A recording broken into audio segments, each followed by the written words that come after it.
April Kreator Lakor, Umi Demak, Aldi Pising, Ma'aruf, Rifki MSD, Koko, Yece Faiz, Randi Septian, Jeze Boy, Rusdian Arianto, Ajeng Pem, Muhammad Akbar, Arul Braja Musti, Opik Egu, Danis, dan semua rebahaners yang ada di seluruh dunia. Sebuah film berjudul Kingdom tahun 2025 akan menceritakan tentang kisah seorang adik kakak yang terpisah selama 18 tahun yang akhirnya dipertemukan di tengah situasi dan kondisi yang rumit. Seperti apakah keseruannya? Langsung saja kita masuk ke alur ceritanya.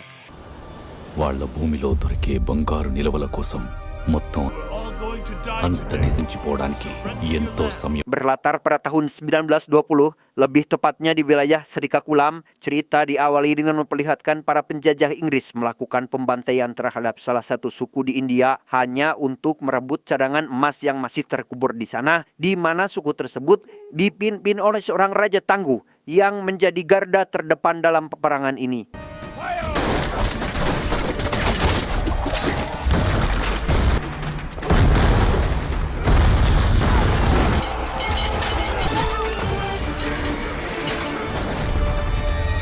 Melihat sang raja tewas dalam peperangan, warga suku yang tersisa pergi meninggalkan pulau tersebut. Ada seorang anak yang diberi pesan agar menemukan seorang pejuang yang dapat menyelamatkan suku ini dan akan diberi gelar sebagai raja. Namun tanpa disadari, mereka meninggalkan seorang anak gadis tersebut yang ternyata masih hidup. 52 tahun kemudian, sosok gadis tersebut sekarang sudah berusia senja, kemudian pergi meninggalkan Srikakulam menuju ke Hyderabad, tinggal di sebuah gubuk lusuh tepat di tengah pasar, di mana pada waktu itu beliau tampak sedang pingsan karena kelelahan. Hingga tak lama ada seorang anak bernama Suri datang ke gubuk tersebut untuk mencoba menyadarkan dan merawatnya. Dengan fakta bahwa Suri memiliki kepribadian baik, juga jiwa kepemimpinan yang ada pada dirinya, nenek tersebut lantas mentato tubuh Suri sebagai tanda suatu saat nanti dia akan menjadi raja yang bijaksana dan akan menyelamatkan kaumnya dari ketidakadilan.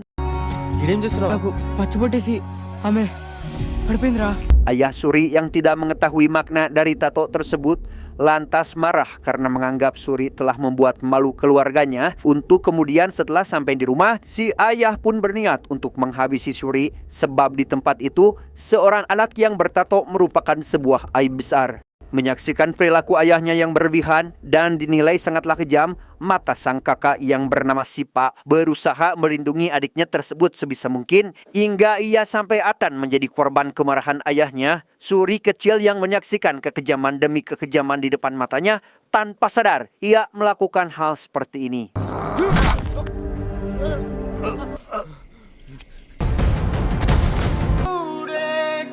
Rasa sedih bercampur takut yang dirasakan oleh Suri seketika ditenangkan oleh Sipa. Bahkan sang kakak sendiri rela menanggung konsekuensi dari insiden itu demi adiknya terbebas dari jeratan hukum. Setelah kejadian tersebut, Sipa dicap sebagai seorang pembunuh, dan untuk menghindari sanksi sosial dan hukum, maka dengan berat hati dia meninggalkan keluarga dan kampung halamannya. Di malam-malam ini adalah kali terakhir kebersamaan kakak beradik tersebut.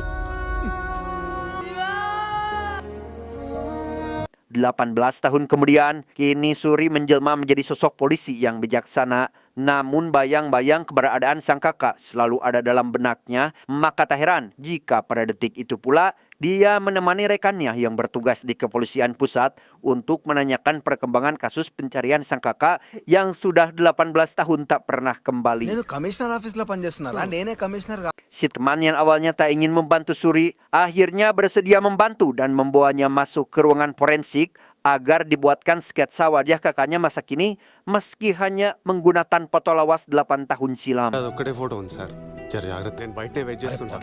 Selesai dengan ahli forensik, Suri mendapati ada seorang kakek-kakek berniat membebaskan cucunya yang mohon maaf memiliki keterbelakangan mental, malah mendapat penyiksaan dari polisi karena merasa tak memiliki bukti, sehingga Suri yang masih memiliki hati nurani pun berusaha membantunya dengan cara seperti ini.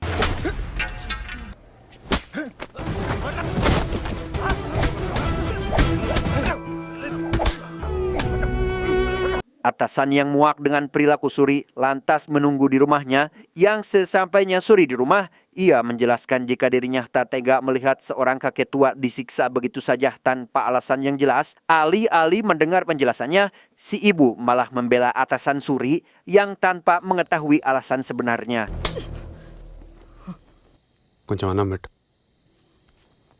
Dengan fakta bahwa Suri hanya tinggal berdua dengan sang ibu setelah kematian ayahnya dan kepergian saudaranya, Suri hanya bisa menceritakan semua yang terjadi hari ini kepada tetangga. పరేషానంతా ఆశివగాని మీదనే. Keesokan harinya, Suri dipanggil oleh inspektur polisi yang ingin meminta keterangan atas kejadian kemarin. Suri bisa saja dijebloskan ke penjara jika atasannya melaporkan kejadian kemarin. Kemudian di hadapan Pak Inspektur, ia menjelaskan alasan melakukan semua ini karena merasa tak etis saja jikalau atasannya harus menyiksa seorang kakek tanpa sebab yang jelas yang tanpa diketahui. Di ruangan ini ada Pak Komisaris yang sedang memperhatikan seberapa besar nyali Suri dalam menegakkan keadilan. Singkat cerita, malam pun porek. Ketika Suri sedang bersantai sambil menyalakan sebatang udut, ia dikejutkan dengan Pak Komisaris yang ujug-ujug berada di depan rumahnya, yang mana maksud kedatangan beliau ke sana ingin mengajak Suri menjalankan sebuah operasi penyamaran sebuah kartel dengan imbalan akan dipertemukan dengan sang kakak yang sudah lama tidak bertemu. కొట్టాలంటే కొట్టేసాయి.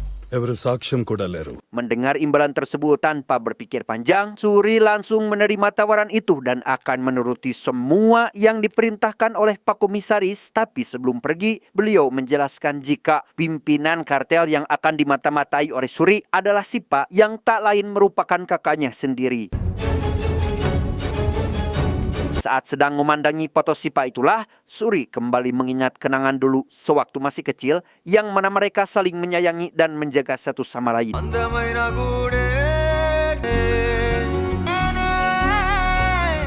Beberapa hari berselang, Suri dibawa oleh Pak Komisaris ke kantor riset dan analisis kasus yang ada di New Delhi dan mendengar jika dirinya akan dikirim ke Sri Lanka, tepat di salah satu pulau yang isinya adalah para nelayan India yang mana diketahui sudah tinggal di sana selama puluhan tahun setelah penjajahan yang dilakukan oleh kolonial Inggris. Dan yang menarik adalah orang yang memimpin suku tersebut sekarang adalah si Pak kakak kandungnya sendiri. Shiva and his gang ఇప్పుడు రాబోయే కార్గోని హ్యాండిల్ చేసేది. Di sana ia juga mendengar terkait pelabuhan Jaffna yang menjadi pusat penyelundupan terbesar di Asia Tenggara. Orang-orang yang terlibat dalam aktivitas di pelabuhan ini merupakan bagian dari kartel terbesar di Sri Lanka yang dikuasai oleh beberapa nama, yaitu Odiyapan si pemimpin, Murugan sebagai anak sekaligus tangan kanannya, Sapanan yang merupakan anggota senior kartel, serta Sipa yakni orang yang memimpin suku Dipi dalam mengangkut kargo dari semua kapal. ఒకే ఒక అవకాశం. శివ వాళ్ళ తమ్ముడు Suri. Sebelum berangkat ke Sri Lanka, Suri terlebih dahulu menerima latihan khusus dari Pak Komisaris sampai benar-benar siap untuk melaksanakan tugas yang akan dijalaninya. Beralih ke Pulau Dipi, lebih tepatnya suku yang dipimpin oleh Sipa, ada salah satu warga yang tewas akibat dari baku tembak yang terjadi dengan pasukan Angkatan Laut Sri Lanka, yang di situ tetua adat bernama Bairagi sudah merasa lelah karena harus sampai kapan menunggu sampai sang raja diutus dewa datang menyelamatkan suku tersebut. Sedangkan untuk Suri sendiri, ia nampak bahagia karena waktu yang ditunggu-tunggu olehnya telah tiba dengan menyamar menjadi seorang tahanan agar bisa bertemu langsung dengan pimpinan suku Dipi yang konon katanya sekarang berada dalam penjara yang sama. ఇన్ని సంవత్సరాల తరువాత నువ్వు డైరెక్ట్గా శివ దగ్గరికి వెళ్తే Untuk dapat bertemu dengan sosok pimpinan suku Dipi yang disinyalir adalah kakaknya yakni Sipa, maka sebisa mungkin Suri harus berbuat keonaran dan menjadi pusat perhatian seluruh napi, sehingga inilah yang terjadi.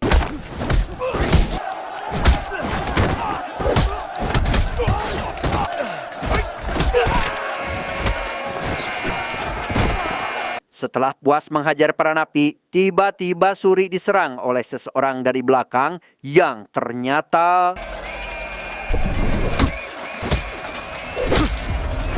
Dan inilah Sipa sekarang, sosok kakak kandung yang selama ini dicari oleh Suri. Pertemuan pertama mereka awalnya tak berlangsung manis sebab Sipa hampir saja membunuhnya lantaran tak mengenali wajah adiknya setelah 18 tahun tidak bertemu. Namun setelah Suri mengatakan bahwa kau bukanlah pembunuh ayahku, sontak Sipa pun menyadari bahwa lelaki di hadapannya adalah Suri, adiknya sendiri.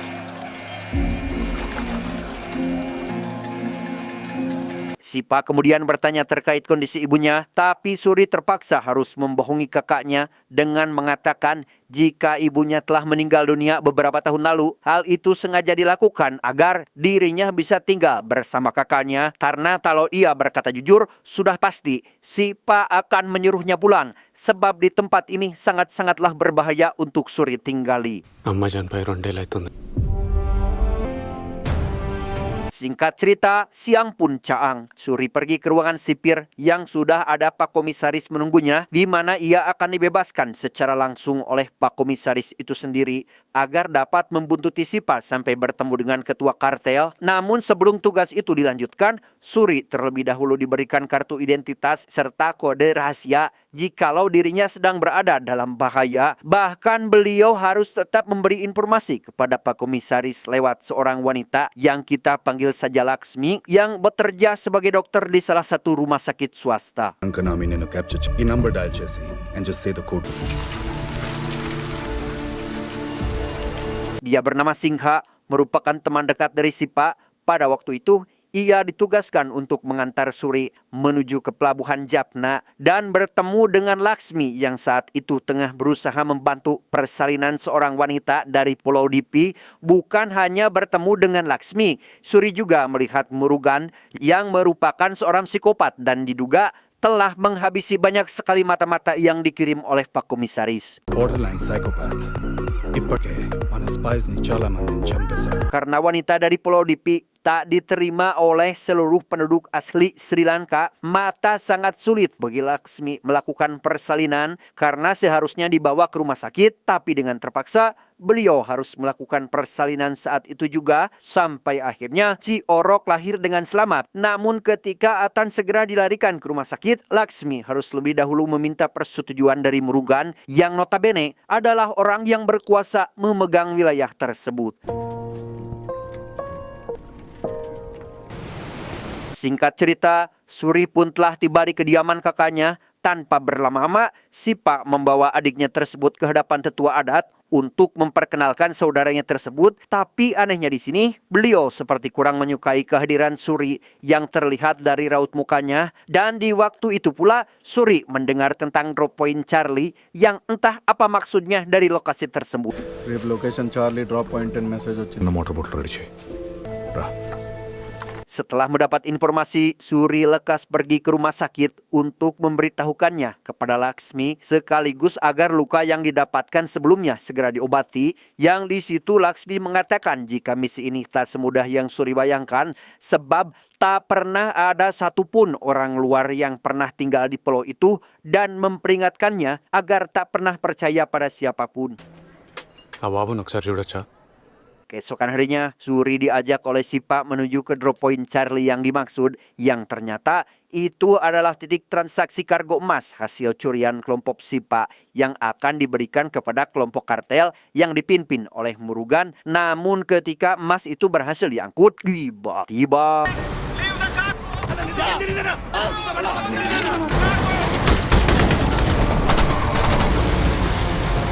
ya, tentara Angkatan Laut Sri Lanka berhasil mengepung kedua kelompok yang membuat mereka kocar-kacir sampai kargo itu berhasil diambil oleh pihak tentara. Yang hal itu tentu saja membuat Murugan sangat marah dan lekas menyiksa salah satu orang warga Dipi sampai meninggal karena dianggap telah membocorkan informasi itu kepada para tentara.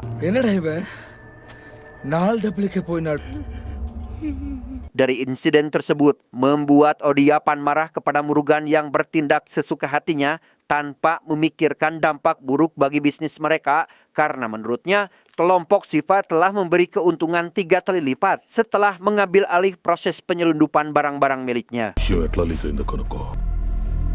Sipa yang saat ini melihat ada satu warganya yang meninggal mendapat kabar dari Singha mengenai Odiapan yang meminta mereka agar datang ke rumahnya. Alih-alih meminta maaf karena telah menghabisi orang warga di Pi, Murugan malah bertingkah seolah-olah dirinya tak bersalah sehingga Sipa memintanya agar membebaskan sisa 4 yang telah Murugan sandra, tapi inilah yang terjadi.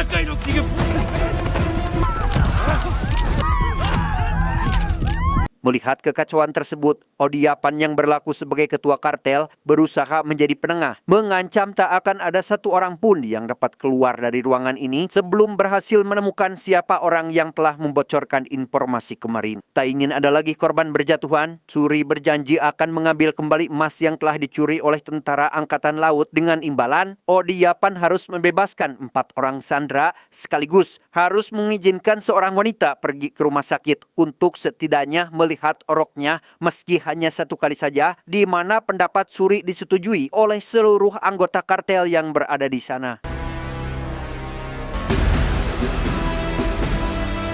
Sepulangnya ke Pulau Dipi, Suri dianggap sebagai pengacau oleh seluruh warga karena telah berjanji untuk mengembalikan emas yang hilang. Beruntung ada Sipa yang berhasil menenangkan para warga dan tetua suku yang berpikir jika ini baru pertama kalinya ada orang luar yang ingin berjuang bersama mereka dan hendak menyatukan antara ibu dan bayinya, bahkan tetua suku itu siap melakukan apapun sesuai perintahnya. ఒక తల్లి బిడ్డని కలపాలని నువ్వు చూసావు.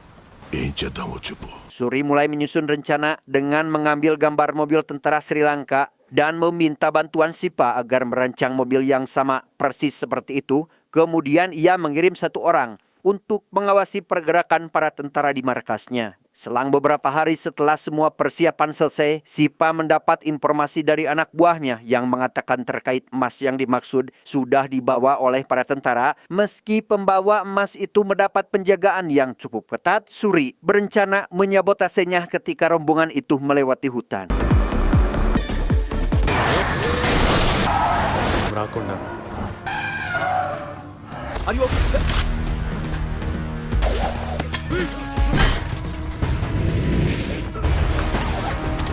Ya, dengan mudah Suri mampu membawa kembali emas itu. Namun rombongan yang sebelumnya telah dipisahkan menyadari jika mobil yang ada di belakangnya telah disabotase, sehingga dengan cepat mereka langsung memacu mobilnya agar emas itu bisa segera diserahkan kepada Odiapan.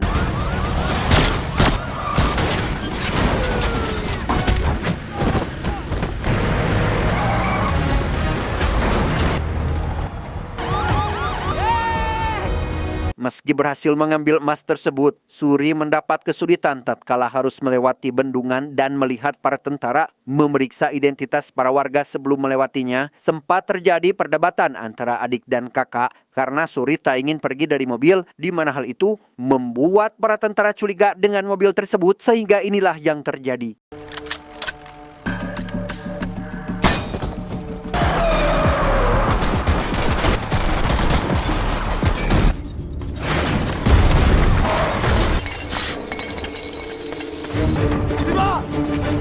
Di tengah baku hantam yang masih berlangsung, Suri dibuat kebingungan ketika dirinya harus memutuskan pilihan yang sulit antara menyembunyikan identitas aslinya atau menelpon nomor telepon darurat yang sebelumnya diberikan oleh Pak Komisaris, dan tebak apa yang akan Suri lakukan.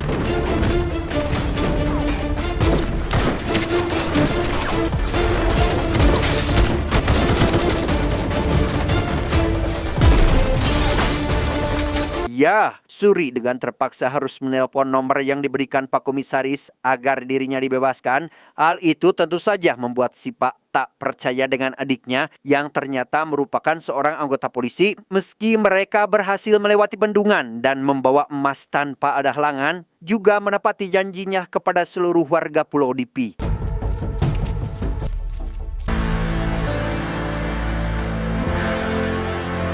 Akhirnya, Suri menepati janjinya yang ingin mempertemukan ibu dan orok tersebut, yang mana si wanita sangat berterima kasih kepadanya karena kali ini pertama ada warga Dipi yang dapat melihat anaknya secara langsung. Maka tak heran Suri mendapatkan perlakuan seperti ini.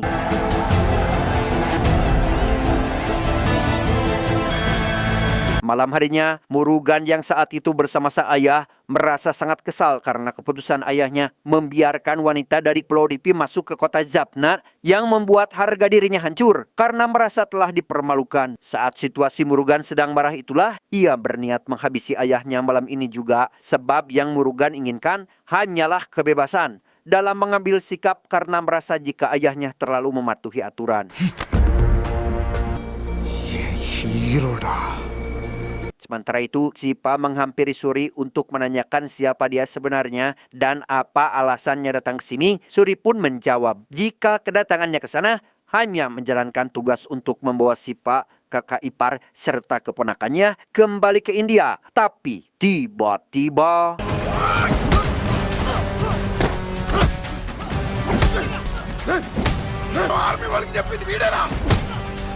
Singha membawa sambil menyiksa orang yang diduga telah membocorkan informasi tentang emas itu kepada pihak militer, yang ternyata Singha sudah mencurigai orang tersebut sejak lama, bahkan sudah membuntuti kemana arahnya pergi. Dan yang paling mencengangkan adalah ada seorang perwira polisi yang mengirim si pria untuk menjadi mata-mata dengan imbalan akan mengembalikannya ke tanah India. Tak lama ada orang yang memberikan informasi mengenai kematian Odiyapan yang membuat seluruh warga tercengang, termasuk si tetua suku yang berasumsi bahwa mulai saat ini tak ada satu orang pun yang dapat menghentikan kekejaman Murugan. Singkat cerita, esok hari pun tiba. Kematian ayahnya otomatis membuat Murugan diangkat menjadi pemimpin kartel. Sipa dan kelompoknya juga datang ke kediaman mendiang Odiyapan untuk memberikan bela sungkawa. Entah apa yang Murugan rencanakan, ia meminta persetujuan Sapanan agar mengizinkan seluruh warga Pulau Dipi termasuk para wanita datang ke rumah ini dengan alasan melihat jasad mendiang sang ayah untuk terakhir kalinya. ఆడోళ్లతో సహా Seluruh warga Pulau Dipi tampak sangat mengkhawatirkan berita kali ini karena ditakutkan terjadi hal yang tidak diinginkan, di mana Sipa beranggapan jika tidak akan terjadi apa-apa karena seluruh anggota kartel juga akan datang. Meski begitu, ia diminta Singha agar menceritakan kejadian sewaktu di bendungan sebab merasa heran karena para polisi dengan mudah melepaskannya begitu saja. Sipa pun menjawab, వాళ్ళు నలుగురు చంపకుండా బ్రతికారు. సరే Shiva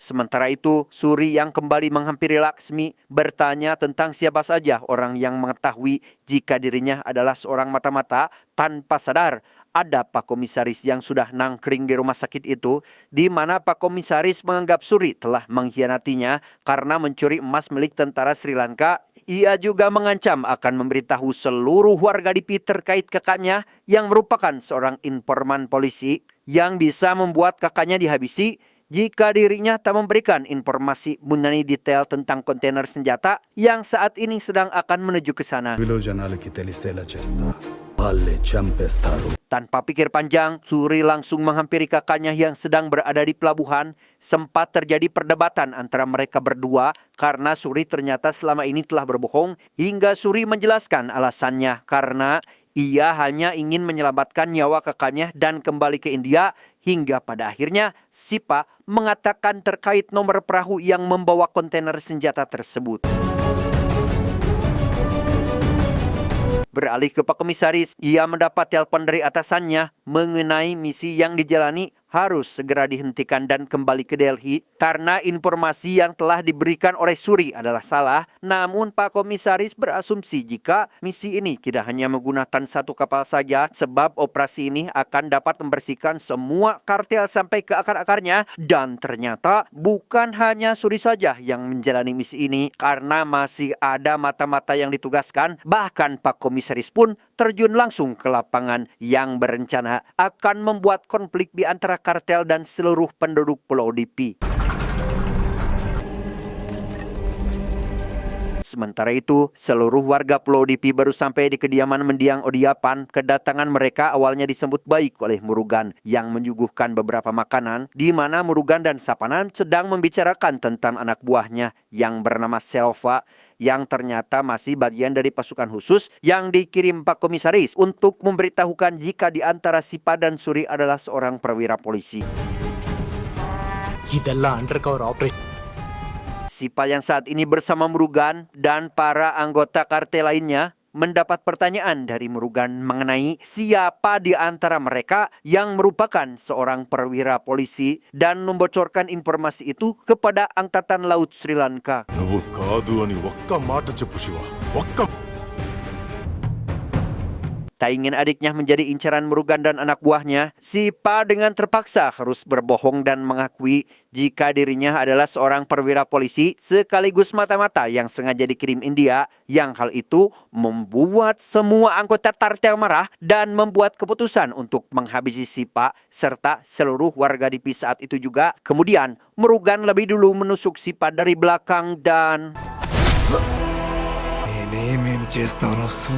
ya, setelah menusuk Sipa, Murugan dan anak buahnya langsung mengunci semua pintu keluar sebelum melakukan pembantaian agar seluruh warga DIPI tidak ada yang bisa melarikan diri.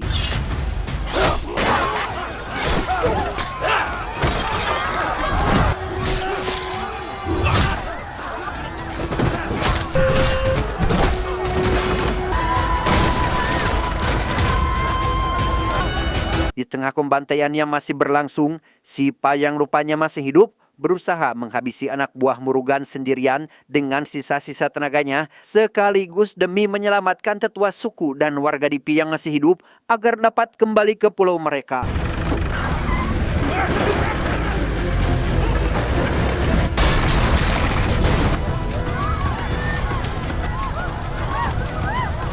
Di sisi lain, Suri yang saat ini sedang menunggu waktu kedatangan perahu yang dimaksud oleh Sipa dihampiri oleh Laksmi yang memberinya nasihat agar tak terlalu percaya dengan semua perkataan kakaknya, karena menurut Laksmi, Sipa yang dulu berbeda dengan Sipa yang sekarang, yang hal itu tentu membuat Suri sangat marah kepada Laksmi lantaran memiliki asumsi sendiri tanpa tahu sifat asli Sipa yang sebenarnya. ఒక్కనికి వాని గురించి మాట్లాడే అర్హత కూడా లేదు.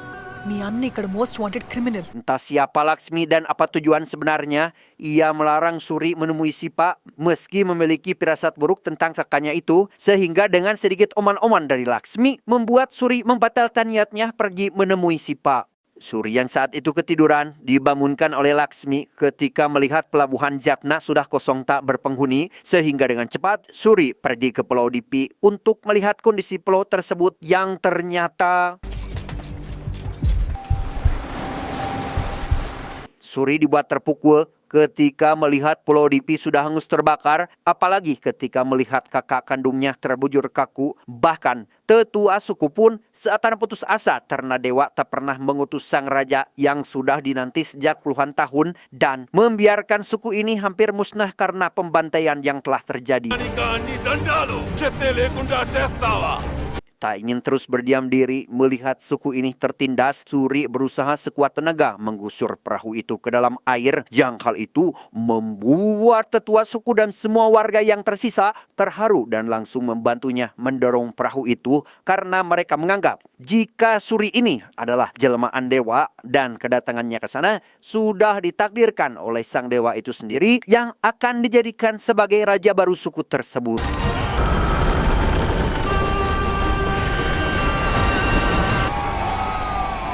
Setelah perahu kembali berlayar, Suri dan warga suku langsung bergerak menuju ke sebuah pulau untuk melakukan balas dendam dengan membantai seluruh anak buah Murugan sampai tak tersisa sehingga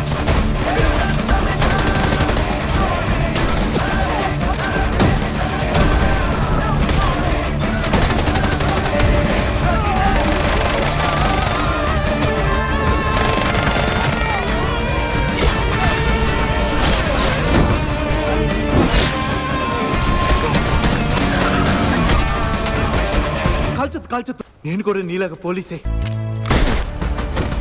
selesai dengan para kelonco, Suri menghampiri Murugan yang sudah menunggunya untuk melakukan duel dan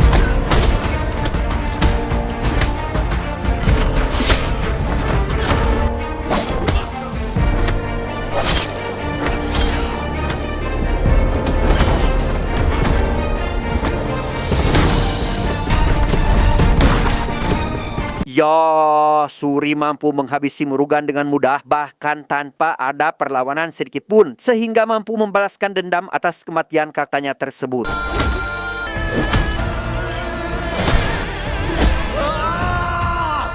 Setelah banyak perjuangan yang ia lakukan, akhirnya Suri diangkat sebagai raja baru setelah mempandai habis Murugan dan antek-anteknya, di mana kedatangan Suri ke sana rupanya sudah ditakdirkan oleh dewa yang diutus untuk menjadi sebuah raja baru. Bahkan serangkaian peristiwa yang menimpa Suri sejak kecil sampai sekarang pun adalah sebuah jalan yang akan menuntunnya menuju ke singgasana kerajaan.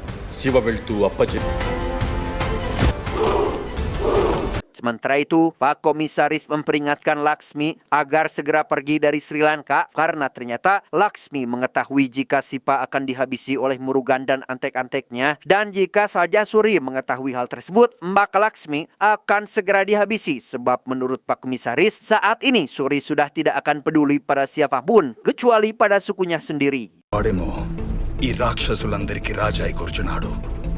Bagaimanakah kelanjutan ceritanya? Apakah setelah Suri menjadi seorang raja, kehidupan suku Dipi akan baik-baik saja? Ataukah akan ada orang yang kembali mengganggu kehidupan mereka? Mari kita tunggu di film selanjutnya. Tamat, ending yang sangat membagongkan. Pesan yang bisa kita ambil dari film ini adalah terkadang hidup akan menjatuhkanmu berkali-kali, menghancurkan rencana dan impianmu tanpa ampun. Namun di sanalah tekad diuji, bukan pada saat kau menang, tapi pada saat kau pasrah dan berani berdiri kembali meski tak ada yang percaya padamu. Tekad bukan sekedar kata, hal itu adalah keputusan untuk terus berjalan bahkan ketika harapan tanpa mustahil. Percayalah, Tuhan tak pernah tidur. Dia selalu membersamaimu walaupun pada nyatanya kita yang selalu menjauh. Saya John mewakili jajaran direksi yang bertugas mengucapkan terima kasih dan sampai jumpa di video selanjutnya. Adios.